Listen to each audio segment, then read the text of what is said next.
Hello बच्चों, good morning. कैसे हैं आप लोग? आई थिंक आप लोग सकुशल होंगे और आप लोगों का the physics shop of Ravi में स्वागत है। तो आज हम लोग पढ़ने जा रहे हैं इंट्रोडक्शन ऑफ फिजिक्स पार्ट 4। मैं आप लोग को पहले ही बता चुका हूँ, इंट्रोडक्शन ऑफ फिजिक्स बस नॉलेज पॉइंट ऑफ व्यू से इम्पोर्टेंट है और इसका एग्जामिनेशन बोर्ड में कंपटीशन में कोई लेना देना नहीं, और न चाहते हुए भी इंट्रोडक्शन ऑफ फिजिक्स का क्या है 4 पार्ट बन गया है। तो इस इंट्रोडक्शन ऑफ फिजिक्स में सिर्फ मेरा मेन मोटो क्या है कि आप लोगों का फिजिक्स में कैसे इंटरेस्ट बढ़ाया जाए, इस बात को लेकर के। तो ज़्यादा बात क्या किया जाए, पहले भी हम लोग का बात इंट्रोडक्शन ऑफ फिजिक्स में हो चुका है।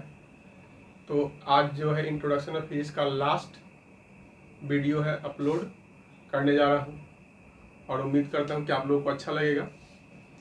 तो पिछले वीडियो में हम लोग देखें, लास्ट टॉपिक जो था फिजिक्स एंड टेक्नोलॉजी। तो फिजिक्स और टेक्नोलॉजी में हम लोग क्या पढ़े कि फिजिक्स और टेक्नोलॉजी दो अलग अलग डिपार्टमेंट है और फिजिक्स एक तरह से आपका रॉ मटेरियल है। तो टेक्नोलॉजी क्या है, उसी रॉ मटेरियल का यूज कर करके एक डिवाइस का निर्माण करता है, जिसका यूज हम लोग अपने लाइफ में करते हैं और जिसके फलस्वरूप जो क्या है हम लोग दिन प्रतिदिन क्या है मोर और मोर एडवांस्ड होते जा रहे हैं। ठीक है, आज आप लोग के सामने है इंट्रोडक्शन ऑफ फिजिक्स का पार्ट 4। तो इसमें पढ़ना क्या है, नेक्स्ट टॉपिक जो क्या है important law used in physics. ठीक है, फिजिक्स का कुछ इम्पॉर्टेंट लॉ है जो बहुत ज़्यादा वैल्यूबल है और आई थिंक 8 या 9 ऐसे लॉ है जिसका फिजिक्स को कैरी करने में बहुत ज़्यादा दारोमदार है। ठीक है, तो अभी उन फिजिक्स लॉ को सिर्फ हम नेमिंग करेंगे, इसको डील नहीं करेंगे क्योंकि डील करना थोड़ा बड़ा हो जाएगा और जिस चैप्टर में लॉ आएगा उसमें ऑलरेडी हम लोग उसके बारे में पढ़ेंगे। सो सिर्फ हम लोग क्या यहाँ पर जो है सिर्फ जो है उन इम्पॉर्टेंट लॉ के सिर्फ नेम के बारे में जानेंगे कि कौन कौन से इम्पॉर्टेंट लॉ ऑफ फिजिक्स। ऐसे बरबली आपको बता देता हूँ, Newton's law of motion,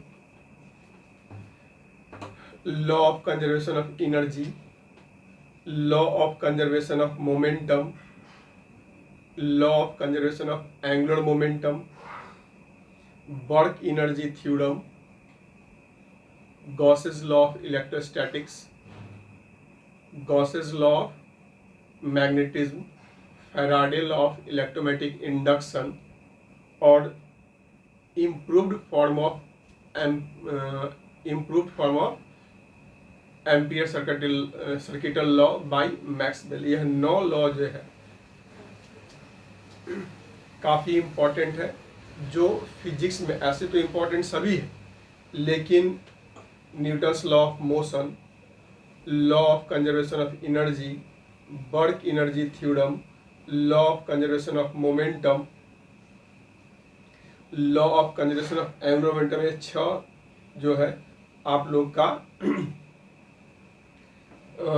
11th में, ये जो टॉपिक क्या है 11th में, और एक टॉपिक हम लोग और इंक्लूड कर सकते हैं। ठीक है, लॉ ऑफ थर्मोडायनेमिक्स जो फर्दर आगे भी डिवाइड होता है। तो लॉ ऑफ थर्मोडायनेमिक्स ठीक है 6 या 7 लॉ 11th में काफ़ी इंपॉर्टेंट है। और 12th के लिए Gauss's law of electrostatics, Gauss's law of magnetism, Faraday law of electromagnetic induction और improved form of Ampere circuital law काफ़ी इम्पॉर्टेंट है। मैक्सवेल साहब ने इन चारों लॉ के आधार पर ठीक है। इन चारों लॉ के आधार पर फिजिक्स के सभी कंसेप्ट को, मतलब लगभग 12th के सिलेबस का अधिकांश सेक्टर को इन्होंने यह चार, ठीक है, चार लॉ में, लॉ की सहायता से इन्होंने डिफाइन करके दिखाया था। तो 7 इधर 11th में और 4 उधर 12th में। ऐसी बात नहीं है कि यह 11 लॉ ही सबसे ज़्यादा इम्पोर्टेंट है, लेकिन हाँ यह इसलिए इम्पोर्टेंट है क्योंकि फिजिक्स के बहुत सेक्टर में इनका यूज होता है, ठीक है। ऐसे तो law of conservation of charge भी यदि हम इंक्लूड कर दें तो कोई गलत ना हो। ओके, तो importance law of physics,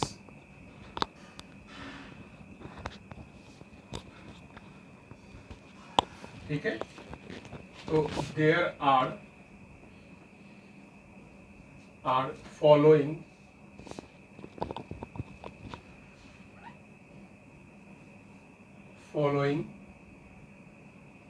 laws of physics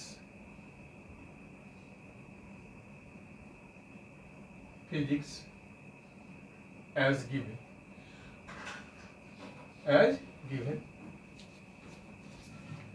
तो फर्स्ट में है Newton's law of motion,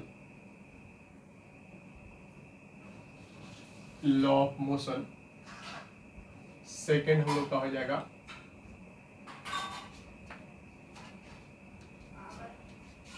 law of conservation of energy,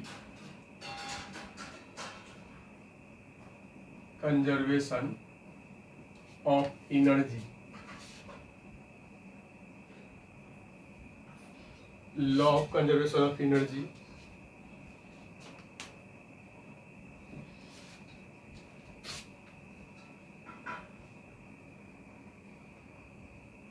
law of conservation of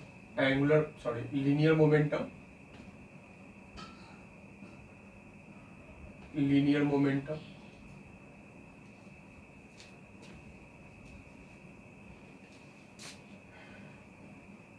fourth में रोटेशनल मोशन में,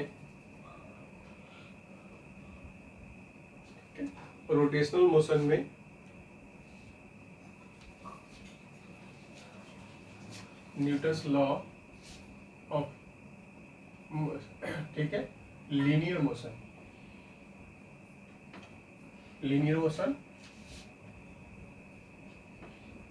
Newton's law of rotational motion,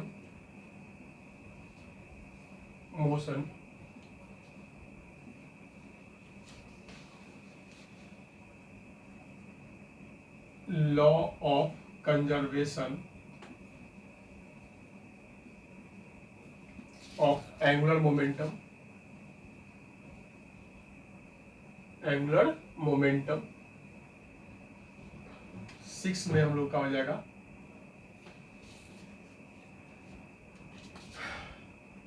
law of thermodynamics,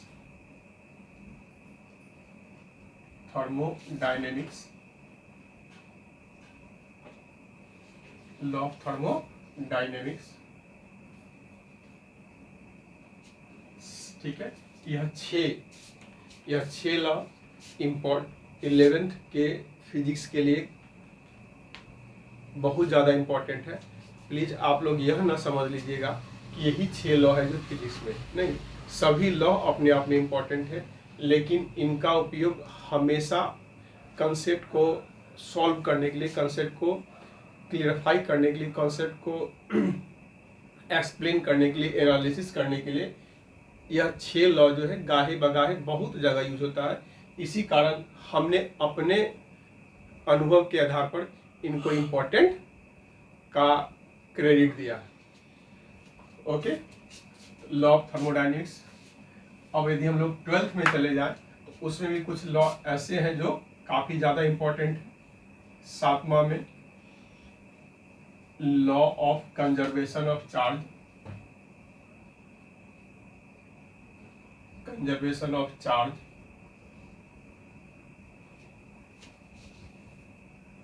Gauss's law of electrostatics, Gauss's law of electrostatics, statics, Gauss's law of magnetism, Gauss's law of magnetism,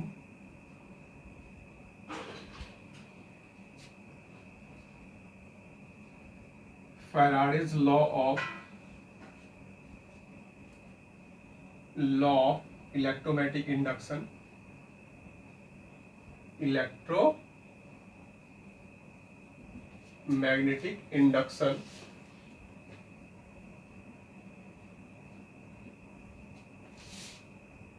गार्मा में है improved form of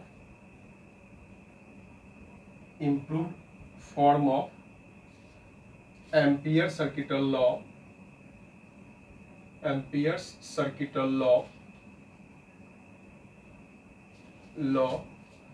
by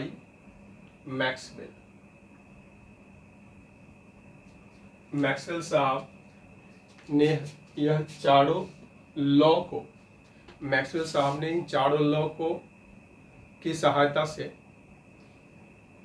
से class 12th के बहुत से branch को इन्हीं केवल 4 law के सहायता से उन्होंने एक्सप्लेन किया था। इसको हम लोग मैक्सवेल चारों लॉ को, ठीक है, इन चारों लॉ को मैक्सवेल्स इक्वेशन भी करते हैं। तो बच्चों इसको नोट कर लो, इंपॉर्टेंट लॉ ऑफ फिजिक्स। सिर्फ इसका हम लोग को नेम जानना है, इसको जिस लेसन में जहां इसकी जरूरत हो वहां पे इसका एक्सप्लेनेशन किया जाएगा। Okay, now note down this important law of physics. ठीक है, मैं इसको इरेज कर रहा हूं।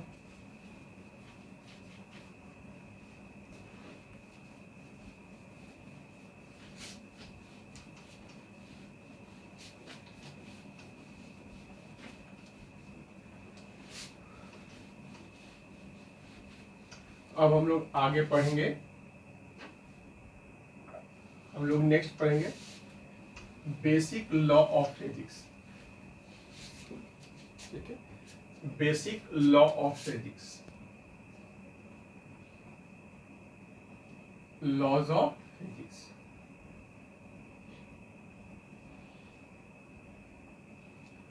तो कुछ ऐसे लॉज है, बेसिक फोर्सेस ऑफ फिजिक्स के बेसिक फोर्सेस के बारे में हम लोग जानेंगे। तो न्यूटन्स लॉ ऑफ ग्रेविटेशन, यानी ग्रेविटेशनल फोर्स, ठीक है, electrostatic force, magnetic force, nuclear force और वीक फोर्स, इन चारों फोर्स को हम लोग कहते हैं बेसिक फोर्स कहते हैं।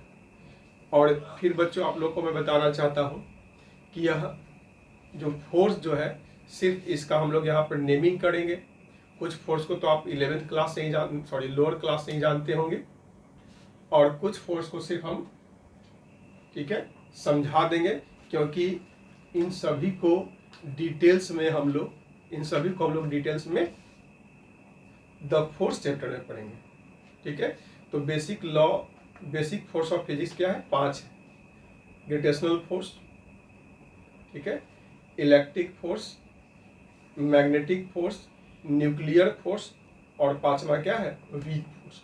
सबको थोड़ा थोड़ा समझा दिया जाएगा, और इसके बारे में डिटेल्स हम लोग डिटेल्स क्या उसी लेसन में पढ़ेंगे जहाँ द फोर्थ चैप्टर में। इसमें द फोर्थ चैप्टर में इसके बारे में हम लोग पढ़ेंगे। तो there are following basic forces as given. First में क्या है? ग्रेविटेशनल फोर्स,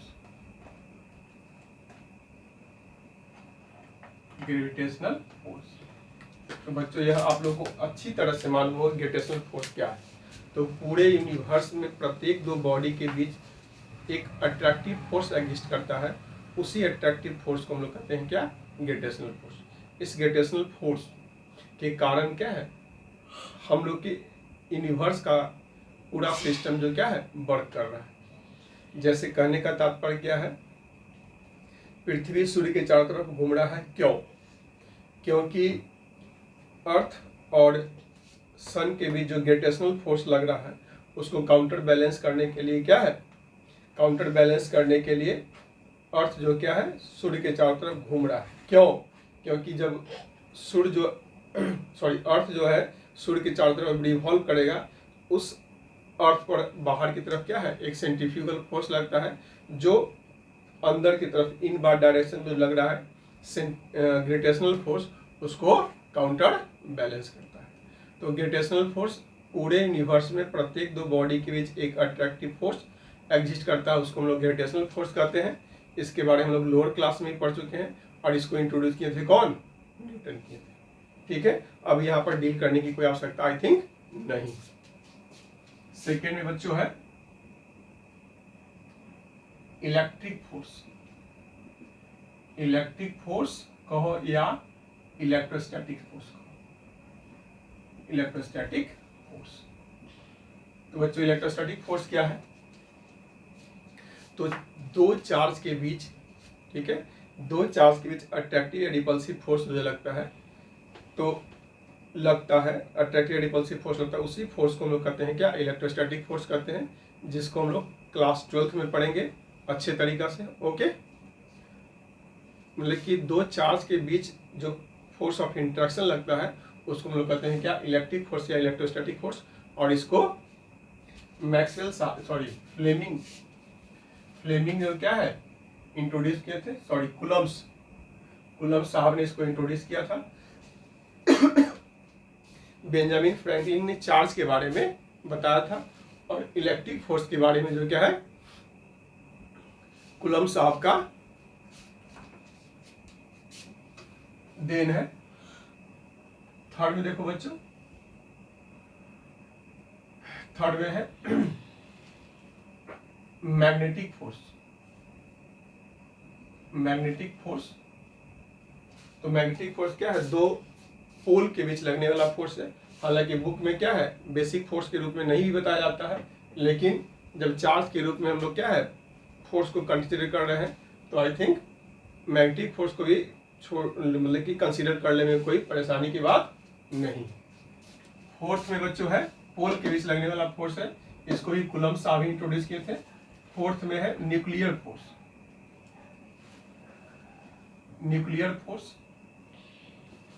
तो न्यूक्लियर फोर्स क्या है? जिस फोर्स के कारण न्यूक्लियस के अंदर जो भी पार्टिकल्स कंटेंट होते हैं उनको न्यूक्लियॉन कहते हैं। तो किसी भी एटम के न्यूक्लियस के अंदर जो न्यूक्लियॉन बाउंड रहता है, बंधा रहता है, ठीक है, या बांधने के लिए जो फोर्स रिस्पॉन्सिबल होता है वह उसको हम लोग क्या कहते हैं? न्यूक्लियर फोर्स कहते हैं। यानी the force by which all nuclei are bound inside the tiny volume of nucleus is said nuclear force. और आप लोग को मालूम होना चाहिए, मालूम होगा ही कि न्यूक्लियर फोर्स जो क्या है, अभी तक जितना भी फोर्स के बारे में हम लोग को जानकारी हो चुका है उन सब में क्या है न्यूक्लियर फोर्स का मैग्नीट्यूड सबसे ज़्यादा होता है। ठीक है, न्यूक्लियर फोर्स जो ग्रेविटेशनल फोर्स से लगभग 10⁻39 टाइम्स अधिक होता है, और इलेक्ट्रिक फोर्स से क्या है 100 गुना अधिक स्ट्रेंथ का होता है।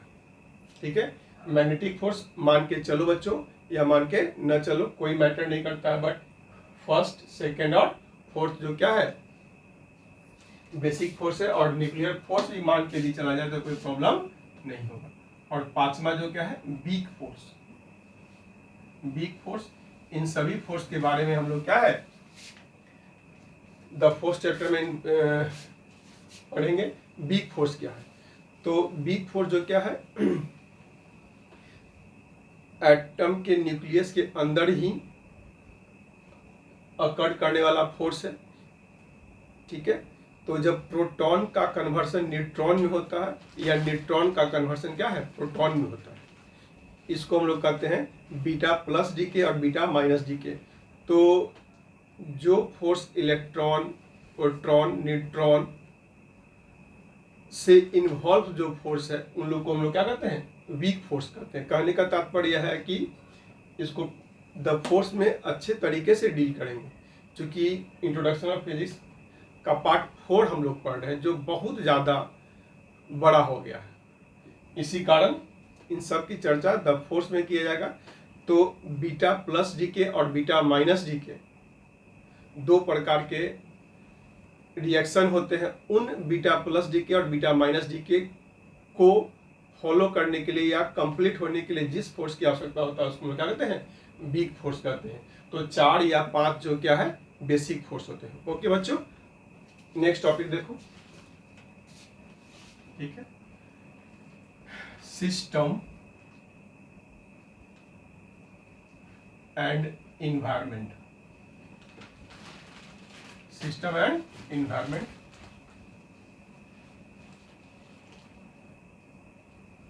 इन्वायरमेंट इसको हम लोग सराउंडिंग भी कर सकते हैं। क्या कर सकते हैं सराउंडिंग। सिस्टम एंड इन्वायरमेंट का या सिस्टम एंड सराउंडिंग का, ठीक है, जो बहुत ही इंपॉर्टेंट पॉइंट है।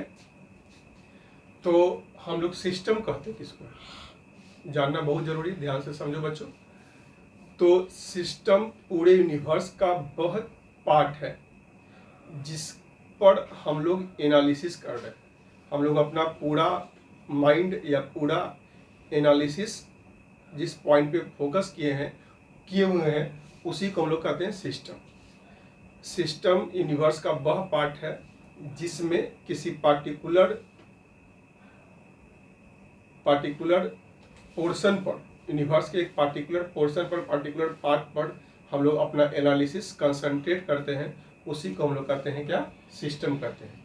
और उस पार्टिकुलर प्लेस या पार्टिकुलर थिंग्स को छोड़कर उसके सराउंडिंग में जो भी यूनिवर्स का जो भी भाग होगा उसको हम लोग क्या कहते हैं इन्वायरमेंट या सराउंडिंग करते हैं। जैसे मान ले कि हम भी अपने आप को सिस्टम मान लेते हैं, तो हम क्या हो गए सिस्टम हो, और यूनिवर्स का मेरे चारों तरफ का वह पार्ट क्या कहलाएगा सराउंडिंग कहलाएगा।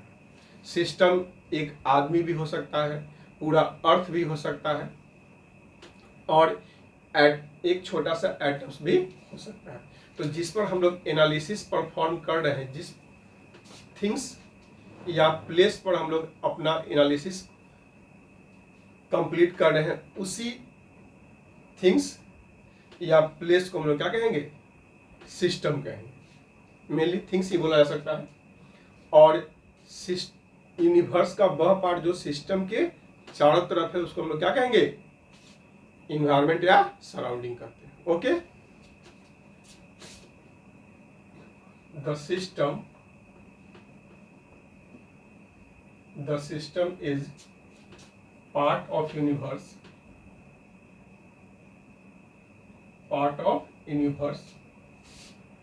on which we perform analysis. We perform analysis and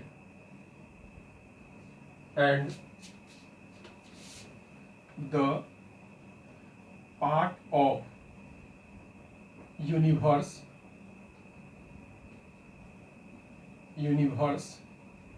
around the system is said surrounding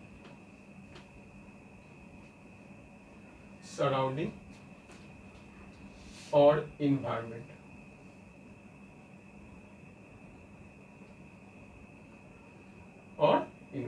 इसको क्या कहेंगे, सराउंडिंग या इन्वायरमेंट कहेंगे। ओके, द सिस्टम में B a single man, a man, maybe a man, our earth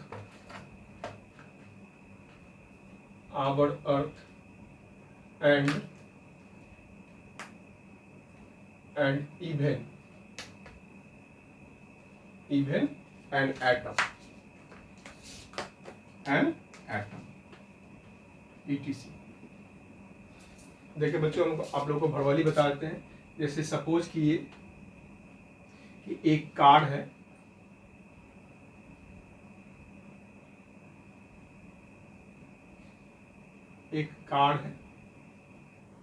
ठीक है, एक car है, यह v वेलोसिटी से क्या है, मूव कर रहा है। तो हम लोग अपना पूरा थिंकिंग जो क्या इस कार पे लगा है, तो यह कार हम लोग का क्या हो जाएगा, सिस्टम हो जाएगा। और इसके सराउंडिंग में, ठीक है, जैसे एयर रेसिस्टेंस हो गया, फ्रिक्शन हो गया, रोड के कारण जो मतलब रोड हो गया, इसके सराउंडिंग में एयर हो गया, फोर्स नहीं, इसके सराउंडिंग में जो एयर है, रोड है इसके, ठीक है, रोड है, इसके बगल में मान लेते हैं कोई दूसरा कार चल रहा है, तो बहुत दूर पर नहीं, उसके क्लोज में या कंफ्यूज नहीं होना है, यह कार चल रहा है तो क्या है, यह सिस्टम हो गया। इसके सराउंडिंग में जो भी आएंगे वह क्या कहलाएगा, एनवायरनमेंट कहलाएगा। ओके, तो इसके सराउंडिंग में मान लेते हैं एक डैश लाइन ड्रॉ कर देते हैं। तो इस डैश लाइन के अंदर, ठीक है, इस डैश लाइन के अंदर जो भी थिंग्स आ जाएंगे क्या कहलाएंगे, सराउंडिंग कराएंगे। कार हम लोग का सिस्टम हो गया, कार क्या हो जाएगा, सिस्टम।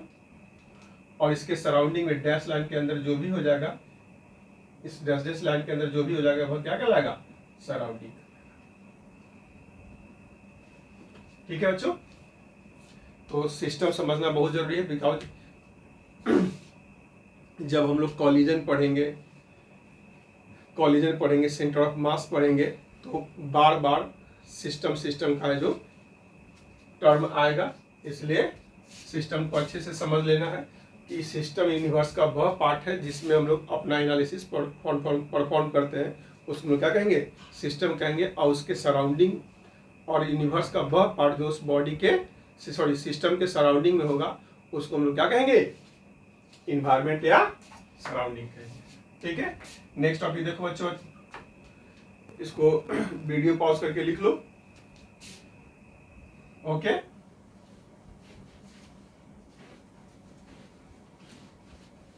और अब हम इस लेसन का सबसे लास्ट टॉपिक पढ़ने जा रहे हैं। वह भी पॉइंट क्या है, काफी इंपॉर्टेंट है फर्दर के पढ़ाई के लिए। तो पूछोगे बच्चों कि वह पार्ट है क्या, तो वह पार्ट हम लोग का है आइसोलेटेड सिस्टम। वह पॉइंट क्या है, आइसोलेटेड सिस्टम। तो आइसोलेटेड सिस्टम क्या होता है, हम लोग पढ़े क्या, अभी हम लोग ने देखा सिस्टम, केवल सिस्टम के बारे में हम लोग पढ़े। अब हम लोग पढ़ने जा रहे हैं सराउंडिंग के बारे में, सॉरी आइसोलेटेड सिस्टम। क्या पढ़ने जा रहे हैं बच्चों, आइसोलेटेड सिस्टम। आइसोलेटेड सिस्टम,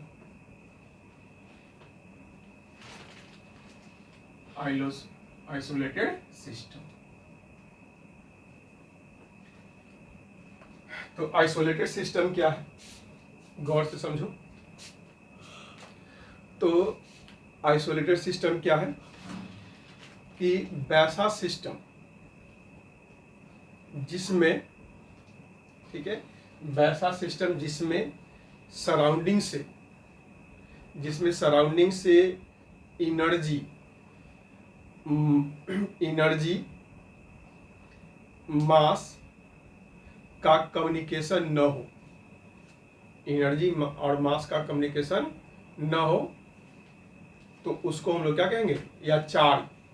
वैसा सिस्टम जिसमें सराउंडिंग से एनर्जी मास और चार्ज का कम्युनिकेशन न हो, यानी कि ना तो चार्ज सराउंडिंग से सिस्टम में आए और ना सिस्टम से सराउंडिंग में जाए, उसको हम लोग आइसोलेटेड सिस्टम कहते हैं।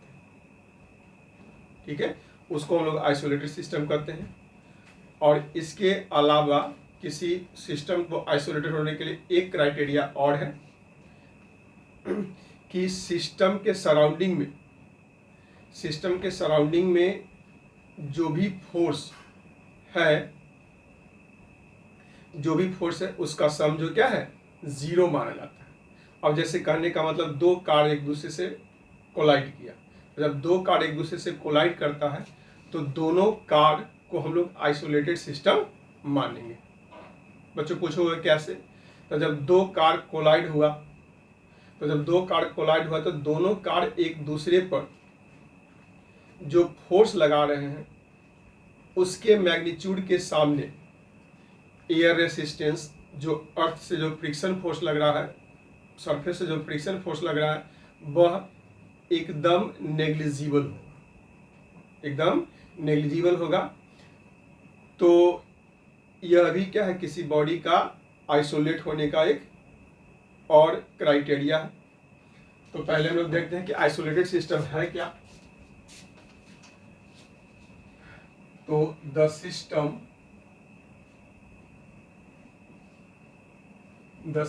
Is said isolated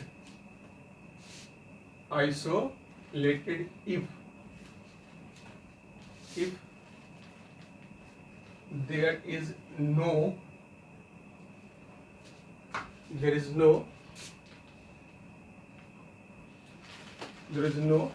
transfer of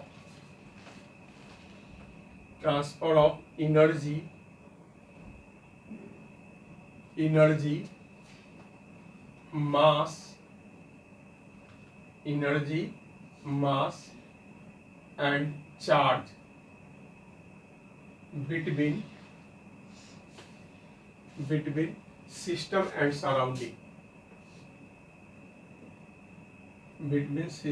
and surrounding, surrounding और environment। ठीक है, एंड इन्वायरमेंट। तो इसको हम लोग क्या कहेंगे, आइसोलेटेड सिस्टम कहेंगे। ठीक है, आइसोलेटेड सिस्टम कहेंगे। द फोर्स, ठीक है, the sum of all forces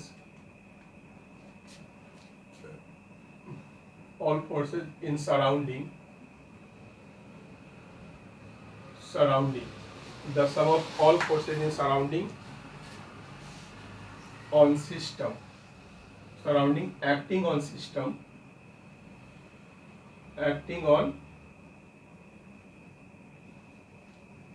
system,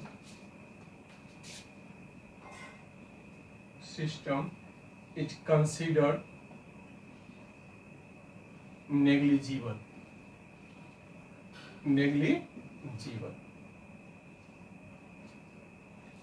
इसको एग्जाम्पल के थ्रू बच्चे हम लोग समझा देते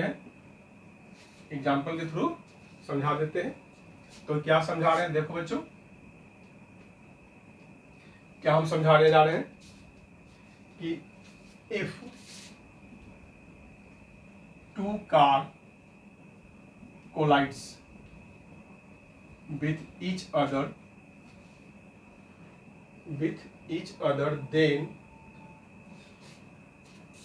then both car exerts force on each other,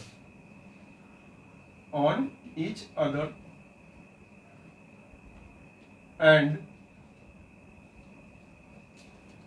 the force of surrounding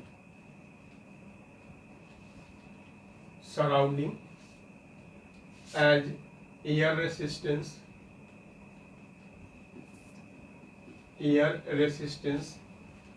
friction force acting on car remains negligible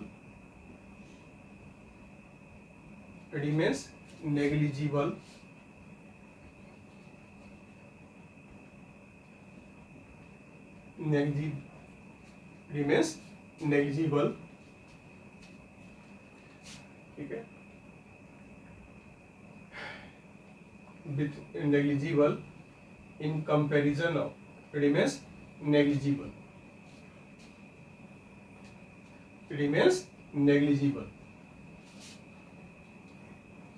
ठीक है, in comparison of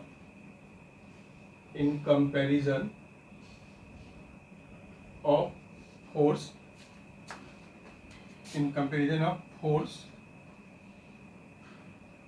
which exerts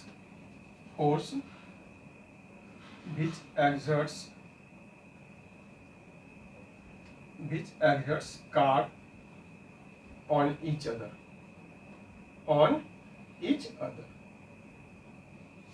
ठीक है। एक और फिर से लो, if two car collides with each other then both car exert force on each other। जब दोनों बॉडी कार एक दूसरे से टकराया तो दोनों कार क्या एक दूसरे पे फोर्स लगा।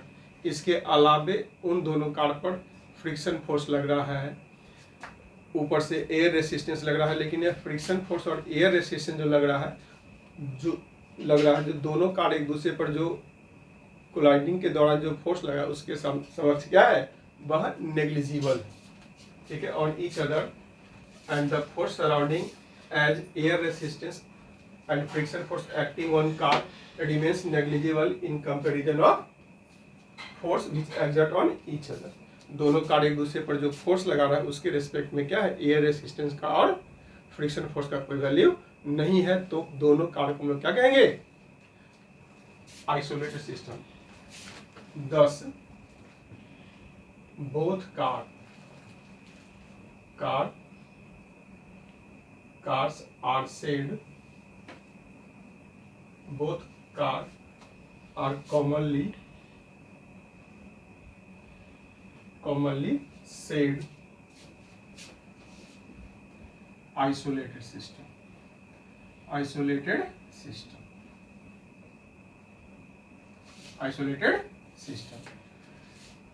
तो बच्चों यह हम लोग का खत्म हो गया इंट्रोडक्शन ऑफ फिजिक्स। काफी इंतजार के बाद खत्म हुआ है, लेकिन यदि आप लोग चारों पार्ट, बच्चों बेटा आप लोग जब चारों पार्ट को ढंग से देखेंगे और समझेंगे तो निश्चित रूप से आपको फिजिक्स में एक जो अट्रैक्शन है, जो कशिश है, वो आपको नजर आएगा। और इस उत्सुकता को लेकर जब हम अपने सब्जेक्ट की तरफ आगे बढ़ेंगे तो काफ़ी एनर्जेटिक वे में, काफ़ी जोशो खरोश से आप लोग जो है फिजिक्स को समझने के लिए उत्सुक होंगे और यह समझने में सपोर्ट भी करेगा।